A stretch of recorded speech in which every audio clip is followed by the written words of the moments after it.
Very interesting. Do you think sometimes men would cheat because they don't feel like proper men or respected or important in their relationship, so they go look for somebody who gives them that feeling? You know what's so interesting, that I find that men after children are more likely to cheat. They find after children, and that's when they feel the least appreciated, according to them. So what I mean by that is a lot of men, when they first have a baby, they feel invisible around their wife. Like their wife, and this is how women, good women especially, they're supposed to be hyper-focused on their children. But men start to feel unappreciated. They feel like they're just the ATM that comes home after work and nobody even acknowledges him. The kids don't even acknowledge him a lot of the time because they're so attached to their mum. Mum is absolutely exhausted, just focused on the kid. So the man just feels very neglected compared to he used to have all of her attention. And now he has 10% of her attention.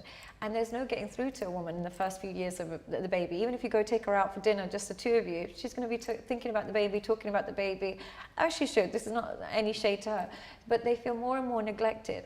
And the only way, but at the same time, this is where the trap comes in. They don't want to lose their family. So they can't get a divorce over this because then they lose their family and the child. But at the same time, they've got this burning need that they don't know how to satisfy. So they live a separate life.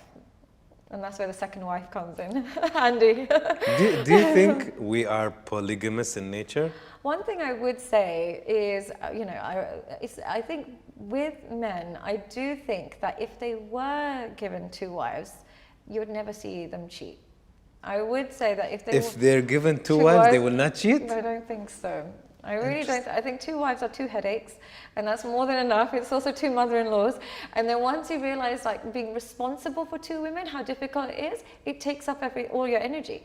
But when you have one wife, and then she starts to neglect you, they start to go here, there, everywhere, and they go all over the place. Whereas I do think if they just had two wives to begin with, they would probably not cheat outside of those wives. I don't think they would, from what I see. I'm not justifying. But then, do you think then men are polygamous by nature, that they can't be satisfied with one woman? It's not that they can't be satisfied with one woman. It's just that as a man ages, his sex drive doesn't drop. Women's does. If she maintains it, he can be totally monogamous. Totally. It's just that she doesn't always maintain it. And that's just not how we're designed. So it's not that they're polygamous, it's just that their sex drive is continuous. Whereas for women, their sex drive, particularly when they're super happy with their husband, it actually decreases. A kiss is sufficient for them. They're so happy they could go 10 years without doing the deed because they're like, I'm happy in my marriage. Why do I need to sleep with him? I did that 5 years ago.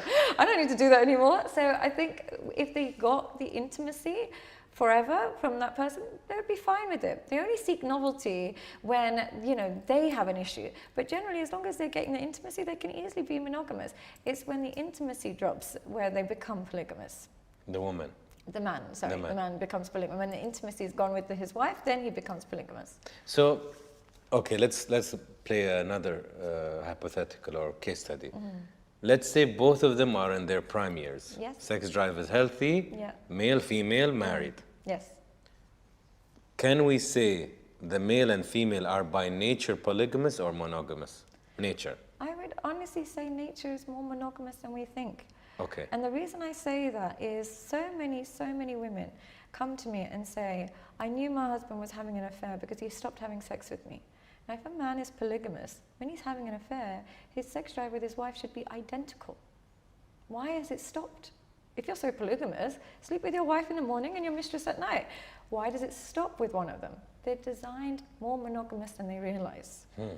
Because if they weren't monogamous, no woman would ever get suspicious. But he goes cold when he's having an affair.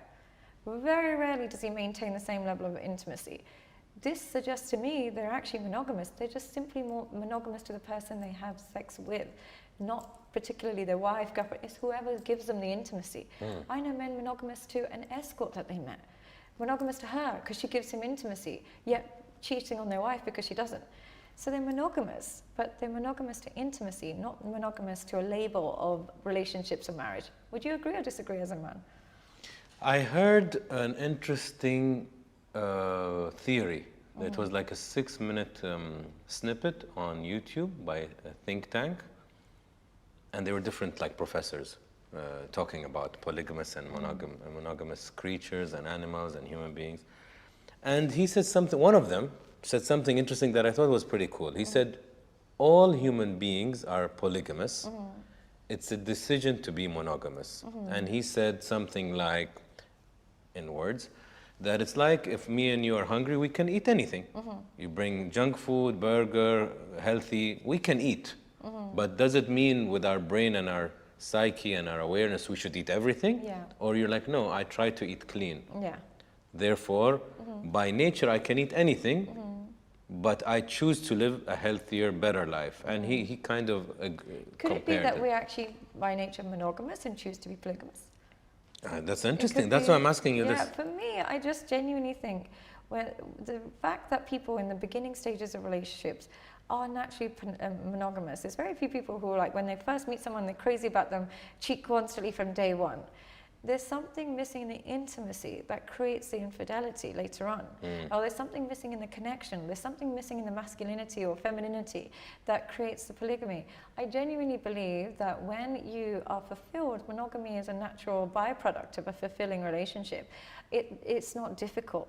It's actually not difficult. But when you're unfulfilled or you've settled in your partner or you haven't selected wisely, polygamy is calling at you. It's like pulling you. So I would say that we're actually by design more monogamous. And I say this because as a therapist, I constantly see men come to me saying, I can't touch my wife. I miss my mistress too much. I can't touch this person. I keep missing her. I keep thinking about this girl. Men are saying this. So if you're so polygamous, why would you even be hung up on a girl that you used to date? Why don't you forget her in 5 minutes? Sleep with somebody else if it's so easy.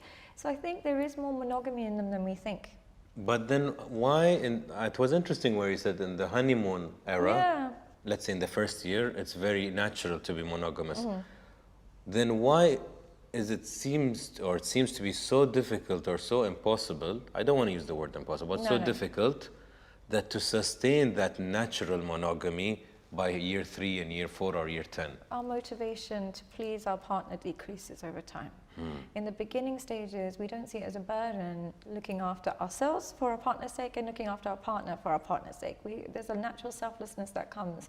Over time, we forget to do that and we become more, we take the easy route. This is human nature, by the way. It's not a bad thing. But if we maintain the desire to care for our partner and be mindful of their needs and wants, I think it would be easy to maintain that. I think it's the meeting of needs rather than just a desire for somebody else. The person who meets your needs becomes the person you start to desire. When a woman never cooks or cleans for her husband, ever, I'll notice a guy say, oh, this girl in my office, she made me a coffee. I think I'm in love with her. And I'm like, who is she? Because I don't really know her. And they literally start fantasizing about her because she met a need.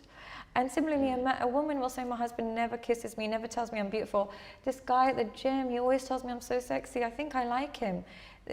Somebody's meeting a need. If we just make sure our partner is the person doing it, monogamy becomes very easy. Do you find monogamy easy? I I find it as a decision. And I think it can, because my wound, when I read the book about wounds. Which book was it? If you want, I'll send you a copy. It's French, and I got the English translation, and it's super. It's as good as the 5 love languages, which I think should be in every school. I think the 5 wounds should be in every school. Ah, okay. So I'll try to quickly summarize it. So wound 1. So the idea is the 5 wounds that you're exposed to during childhood, and then your ego designs a mask to cover the wound, but doesn't mean it's healed. It's just covered with a plaster, right? So it's a mask. So the first one was injustice. No, not injustice. Rejection. Rejection, okay. The mask for rejection, one is from either parent. So the first rejection, one of them is rejection, like you're not coming out with us. Yes. You're not allowed. And you took it as a rejection wound. The mask is for withdrawal. Withdrawer. So you're a person that you'll see never raises the hand in school. They're not proactive because they don't want to get any rejection anywhere. So they don't even be forthcoming. That's number 1. Number 2 is abandonment, which is huge with a lot of people. And abandonment is, dad was too busy, mom left me too much, I was with the nanny, So the ego creates the dependency mask. And that's very codependent people. So when they're in a relationship, they latch onto you with the intuition or intention that if I latch onto them, they won't leave. And that's the same reason they would leave. Yes, Because you suffocated them. yeah, So you're there with the right intention, like, no! yeah, it But actually then- creates the fear that they've been trying to avoid. Third is humiliation. Ah, okay. You look disgusting, you're a fat pig, da da da da da. You feel humiliated as a child, and you become a masochist. You bring pain to yourself, it can go extreme, or you're a pleaser, you don't take care of your body, you gain weight. Everybody before me. 6 people invite you to their birthday, you go to the 6th. Okay. You're never a priority. 4 is yours truly, is betrayal, and you felt betrayed by a parent. And if you felt betrayed as a child, I don't even remember when, but obviously when I saw the symptoms, I'm like, me, you become a controller. Okay. So you want to do anything not to be betrayed. Right. And I noticed at work, I'm like, contracts, make sure it's clear. I don't like ambiguous people. I don't like mysterious people, even in love. Yeah. If you're mysterious, it bothers me. Yeah. Because it's not clear. And I'm like, what are they up to? You need transparency. I love transparency and love Yeah. communication. The last one is rejection. That was the first one, no? Yeah, I thought it was. It was, sorry, injustice. Injustice, sorry. Injustice is maybe your siblings were treated better Yeah. than you and all of that, and you become rigid. Ah, okay. So I only work this way. I only do things this way. Yeah. My house is this way. No flexibility. So I think I have that. I'm very rigid in the way that I think. I have that as my second one. I have that. My second one is I'm very rigid. People always first say you're abandon- black and white, you're black and white. And I'm like, yeah. Do I you am. have abandonment? I feel so because I was very left out. So it must And have were been. you very codependent in your first relationships? It's more controlling than codependent. I can live my separate life, but I want to know what you're doing the whole way, all the time. So I'm very It's a betrayal. Yeah, betrayal. Yeah. So I must have, but I definitely have that rigidness to me. It's very much It's like never one. Yeah. I have betrayal and injustice to me. And then I guess the rejection must have been there. If I'm left out, I guess there must have been someone. It Maybe depends. all of Sometimes, them. no, but sometimes the rejection can manifest as abandonment. And some people, so we just have to read it and you're like, shit, that's me. Okay, interesting. And it's a good book to read. Great book. Who's it by? Do you know? No, I Okay, forgot. I'll look into it. I'll give you a copy. Yeah, yeah.